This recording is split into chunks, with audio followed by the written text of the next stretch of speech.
Hello everyone, welcome to Sanmargaha classes. Let us see question number 17 of chapter Reaching the Age of Adolescence. What is balanced diet? Balanced diet ಅಂದ್ರೆ ಏನು? ಬಾಯಲ್ಲಿ ನೀರು ಬಂತಾ? A balanced diet is a diet that contains all the nutrients in the right amount. ಹಾಗಿದ್ರೆ ಎಲ್ಲಾ nutrients ಅನ್ನೆಲ್ಲ correct ಆದ amount ಅಲ್ಲಿ ಹೊಂದಿರೋದನ್ನ ಏನಂತ ಹೇಳ್ತಾರೆ? Balanced diet. ಈಗ ನಮಗೆ ಯಾವ್ಯಾವ ನ್ಯೂಟ್ರಿಯೆಂಟ್ಸ್ ಎಸೆನ್ಷಿಯಲ್ ಇರುತ್ತೆ ಬಾಡಿಗೆ? ವಿಟಮಿನ್ಸ್ ಅಲ್ಲಿ ಬಂದ್ರೆ vitamin A, B, C, D, E, K, these are the vitamins. They are necessary ಅಲ್ವಾ? ಅದ್ರ ಬಿಟ್ಟು ಮತ್ತೆ ಯಾವುದು?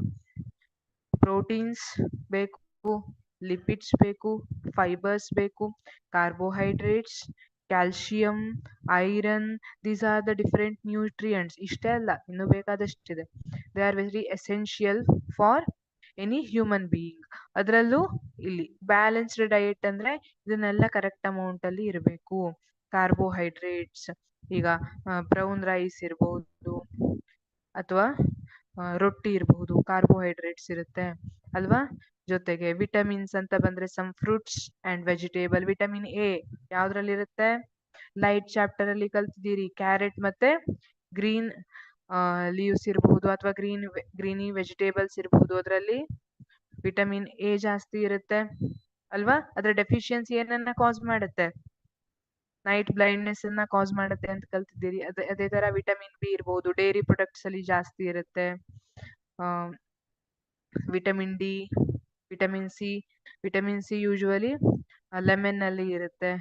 ಈ ರೀತಿ ಬೇರೆ ಬೇರೆ ವಿಟಮಿನ್ಸ್ ಇರಬಹುದು ಅಥವಾ ಪ್ರೋಟೀನ್ಸ್ ಇರಬಹುದು. ಪ್ರೋಟೀನ್ಸ್ ಅನ್ನ ತಗೊಳ್ಳಿಕ್ಕೆ ಕೂಡ ಕಾಳನ್ನೆಲ್ಲ ತಿನ್ನೋದು, ಕಾಳನ್ನ ನೆನ್ಸಿಟ್ಕೊಂಡು ತಿನ್ನೋದು, ಡ್ರೈ ಫ್ರೂಟ್ಸ್ ಅನ್ನ ತಿನ್ನೋದು, ಇದೆಲ್ಲ ಇಂಪಾರ್ಟೆಂಟ್ ಇರುತ್ತೆ.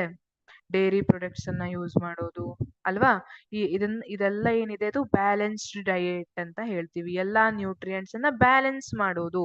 ಒಂದು ನನಗಿಷ್ಟ, ನನಗೆ ಕಿತ್ಲೆ ಹಣ್ಣು ಇಷ್ಟ, 3-4 ಕಿತ್ಲೆ ಹಣ್ಣು ತಿಂದ್ಬಿಡೋದು, ನನ್ಗೆ ಮತ್ತೇನು ಬೇಡ, ಆ ತರ ಮಾಡೋದಿಲ್ಲ. ಅವಾಗ ಇಂಬ್ಯಾಲೆನ್ಸ್ ಆಗುತ್ತೆ. ಅಲ್ಲಿ ಬ್ಯಾಲೆನ್ಸ್ ಇರಬೇಕು ಅಂದ್ರೆ ಎಲ್ಲಾ ನ್ಯೂಟ್ರಿಯೆಂಟ್ಸ್ ಸರಿಯಾದ ಅಮೌಂಟ್ ಅಲ್ಲಿ ಇರಬೇಕು. ಅದನ್ನ ಬ್ಯಾಲೆನ್ಸ್ಡ್ ಡಯೇಟ್ ಅಂತ ಕರಿತೀವಿ. ಅವಾಗ ಈಗ ನೋಡಿ, ಪ್ರೋಟೀನ್ ಇರಬಹುದು, ವಿಟಮಿನ್ಸ್ ಇರಬಹುದು, ಅದೆಲ್ಲ ನಮ್ಮ ಬಾಡಿ ಗ್ರೋತ್ಗೆ ಬೇರೆ ಬೇರೆ ತರ ಹೆಲ್ಪ್ ಮಾಡುತ್ತೆ. ಹಾಗಾಗಿ ಎಲ್ಲದೂ ಇದ್ದಿರಬೇಕು.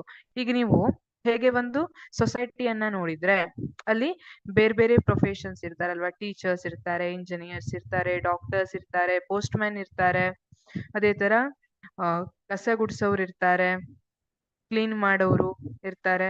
ಈ ರೀತಿ ಬೇರೆ ಬೇರೆ ಪ್ರೊಫೆಷನ್ಸ್ ಇರುತ್ತೆ. ಇಲ್ಲ ಒಂದೇ ಪ್ರೊಫೆಷನ್ ಜಾಸ್ತಿ ಅದೇ ಇರ್ಲಿ, ಹಂಗೆಲ್ಲ ಏನಿರಲ್ಲ. ಒಂದು ಸೊಸೈಟಿ ಸರಿಯಾಗಿ ಇರ್ಬೇಕು ಅಂದ್ರೆ ಎಲ್ಲಾ ಪ್ರೊಫೆಷನ್ಸ್ ಈಕ್ವಲ್ ಇಂಪಾರ್ಟೆನ್ಸ್ ಇರುತ್ತೆ. ಅದೇ ತರ ಇಲ್ಲಿ ಬ್ಯಾಲೆನ್ಸ್ಡ್ ಡಯೇಟ್ ಹೇಗೆ ಅಂದ್ರೆ ಎಲ್ಲಾ ನ್ಯೂಟ್ರಿಯೆಂಟ್ಸ್ ಕರೆಕ್ಟ್ ಅಮೌಂಟ್ ಅಲ್ಲಿ ಎಷ್ಟೆಷ್ಟು ಇರ್ಬೇಕೋ ಅಷ್ಟು ಅಮೌಂಟ್ ಅಲ್ಲಿ ಇರ್ಬೇಕು. ಅದನ್ನ ಬ್ಯಾಲೆನ್ಸ್ಡ್ ಡಯೇಟ್ ಅಂತ ಕರಿತೀವಿ. ಅ diet that contains all the nutrients in the right amount. Thank you.